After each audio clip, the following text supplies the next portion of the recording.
So, Laura, we have some agreement, but we also have some disagreements. But for the most part, I really want you to be historically correct, because when people come at you, because this is a different, more esoteric version of Christianity that I believe that you're participating in, yet still Christianity, and that's why we have disagreement.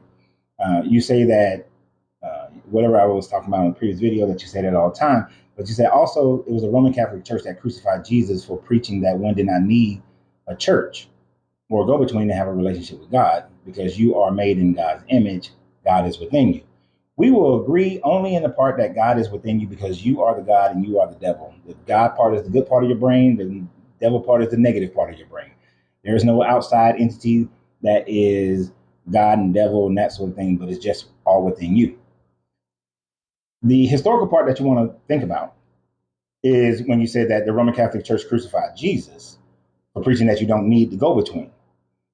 The Gnostics were in the early first, second, third centuries of Christianity and fourth.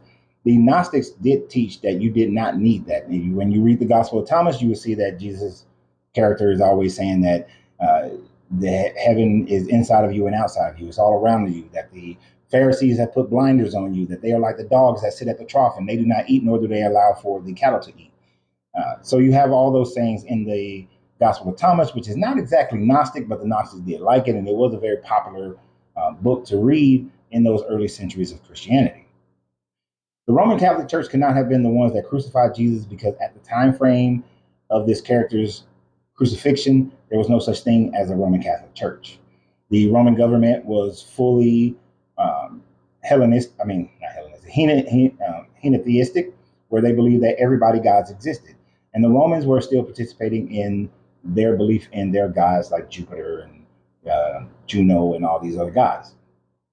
So the Roman Catholic Church wasn't around at that time frame. At that time frame, what you only would have had was a smattering of people who were following this Jesus story.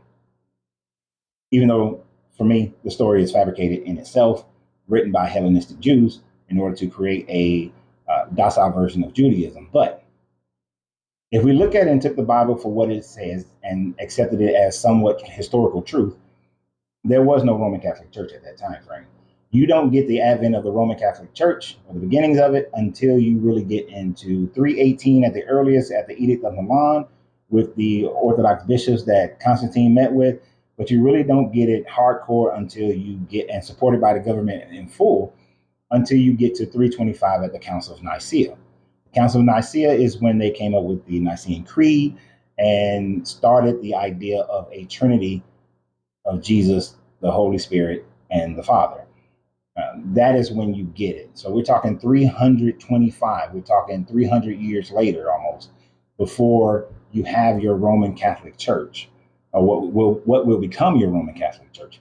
And then it is much later after that that you actually start to get a Trinity, more ingrained into society. And I'm going to talk about that on another video, showing how that was incorporated not until like the 9th century. At the earliest, you will look at 325, 4th century, but written in your scriptures, not really till you get to the 10th and 15th century. So 15th, 16th century.